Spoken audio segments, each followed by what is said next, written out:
Everyone, আসসালামু আলাইকুম। এই তো মাহির বাবু অসুস্থ, আমরা ডাক্তারের কাছে যাচ্ছি। এই তো হচ্ছে রিপোর্ট।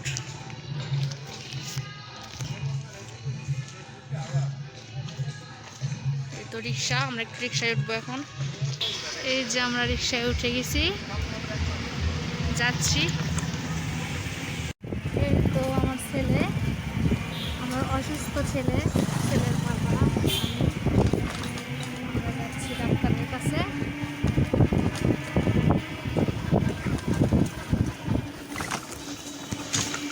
মাস্ক পরে নিচ্ছে ভিডিও দেখে। যাই হোক, আমরা এখন রিক্সায় আছি, বাচ্চাকে আলট্রা করাতে যাচ্ছি। বাচ্চার পেটে অনেক সমস্যা, তো যাই, ওখানে যাই আবার ভিডিও দিই। আমরা হসপিটালে ঢুকে গেছি।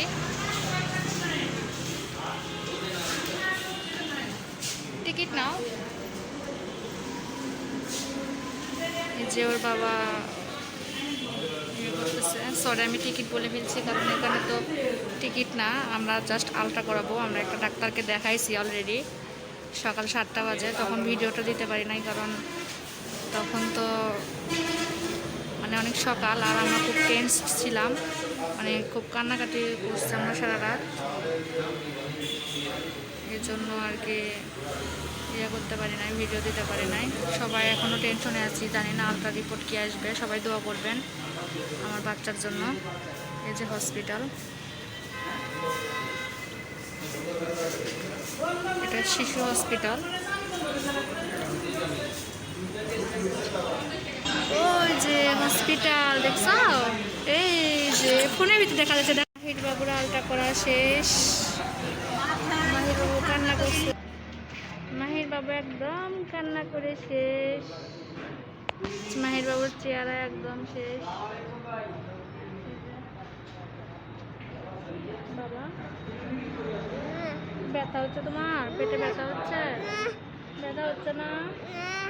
ও তাহলে তো ভালো, ব্যথা না হলে তো ভালো বাবা। সুন্দর। আমরা রোড সাইডে দাঁড়ায় আছি। মাহিরের বাবা গেছে মাহিরের জন্য পানি আনতে। মাহিরের প্রসাব টেস্ট দিছে, বাট মাহিরের প্রসাব নাই। এই জন্য আমরা আর কি পানি খাওয়া একটু প্রসাব করানোর চেষ্টা করব। কি খাচ্ছ বাবা তুমি? খাও, খাও তো দেখি, খাও তো, ক্যামেরার মধ্যে খাও তো। খাবা না? খাও, একটু খাও, খাও, এটা খাও।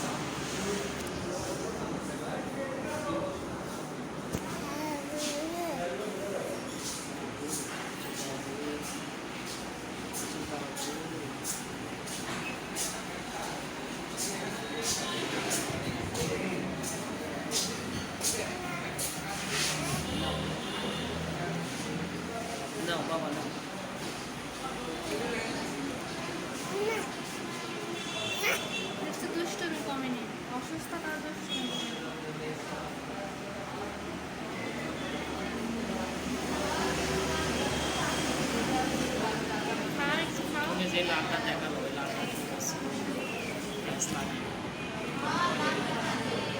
খাও, খাও।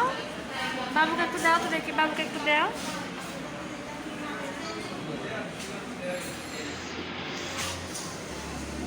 এখন আমরা বাসায় চলে আসছি। বাসায় আসি আর কি, আমরা চলে আসছি মেবি 11টা থেকে 11:30টার দিকে।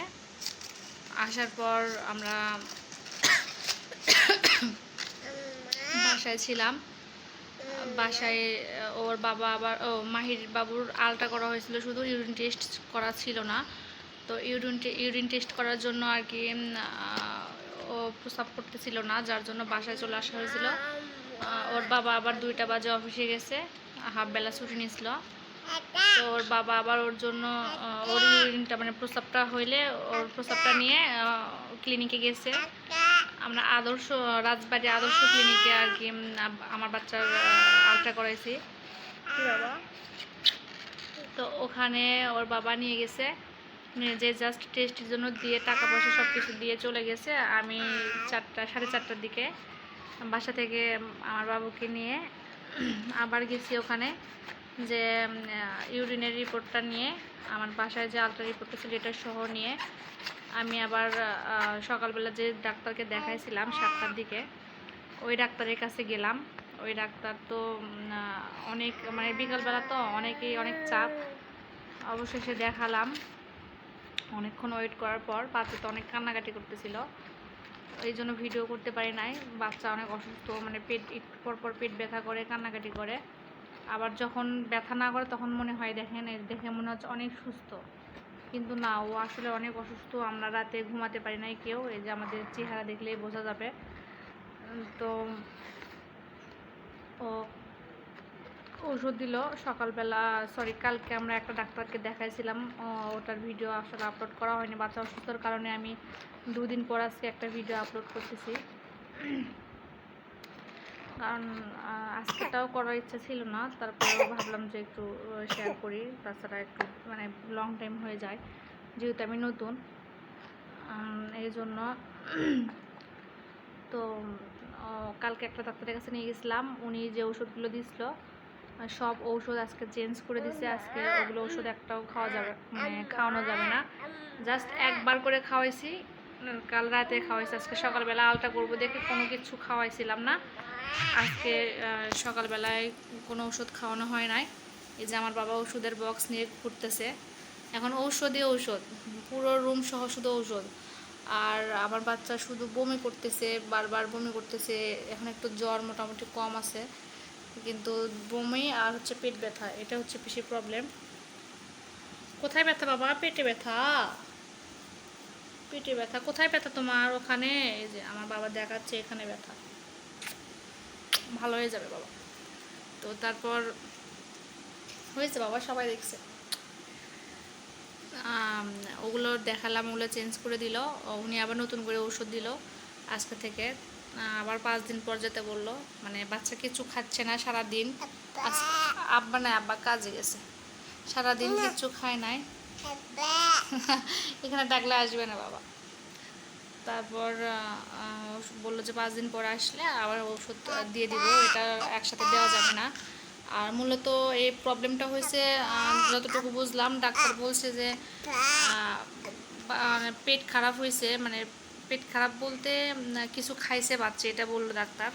কিছু খাইছে মূলত আমি এটা বুঝি যে আমার বাসার পাশে, আমি আগের ভিডিওতেও বলছিলাম যে একটা গর্ত আছে যেটাতে অনেক নোংরা, ঘরে অনেক মাছি আসে। আমার মনে হয় ওখান থেকে মাছি চলে আসছে, বিছানায় তো সব সময় থাকে, হয়তো বা কোনো সময় হুট করে মানে কোনো খাবারের সাথে গিলে ফেলছে, অথবা বিছানায় অনেক টিকটিকি আসে। মানে ইদানিং দেখতে পাচ্ছি রুমে আমার অনেক টিকটিকি, সেই ভিডিওতে মেবি দেখা যাবে টিকটিকি কোথায় গেল, ওটা উপর দিকে উঠে গেছে। আচ্ছা যাই হোক, সব সময় মানে টিকটিকি থাকে, টিকটিকি দেখা যায়, ওগুলো আর বিছানাতেও আসে। হয়তো বা ওখান থেকে কোনো পয়জন ওর পেটে ঢুকে গেছে, যার কারণে মানে যেহেতু বাচ্চা তো সবসময় বিছানাতে থাকে, বিছানায় খাওয়ার পরে হয়তো বা দেখা যাচ্ছে হুট করে মুখে দিয়ে ফেললো টিকটিকি নাড়া খাবার, এই জন্যই আর কি মানে পেট খারাপ হলো। তো যেটাই হোক, যে জন্যই হোক হয়েছে, যা কষ্ট পাওয়ার আমার ছেলে পাইছে। আমার শুধু একটাই কথা, আমার ছেলে সুস্থ হোক, আর কিছু দরকার নেই। আপনারা সবাই আমার ছেলের জন্য দোয়া করবেন, আমার বাবা যেন সুস্থ হয়, ভালো হয়। বাবা একটা পাপ্পা জানতো, আমাকে একটা পাপ্পা জানতো। এই যে একটু একটু পেট ব্যথা করলে একটু একটু করে কান্না করে, কি কি খারাপ লাগতেছে, খারাপ লাগতেছে। টিকটিকি নাই, নাই টিকটিকি নাই, টিকটিকি নাই নাই। এই যে ও এখন একটু কান্না করবে, একটু কান্না করবে, মানে ভালোই কান্না করবে, তারপর আবার ঠিক হয়ে যাবে। যাই হোক, আপনারা সবাই দোয়া করবেন আমার বাচ্চার জন্য, আমার বাচ্চার জন্য তাড়াতাড়ি সুস্থ হয়ে যায়। আমি আর ভিডিও বানাবো না, কারণ বাচ্চা অনেক অসুস্থ। আজকে এ পর্যন্তই, আল্লাহ হাফেজ।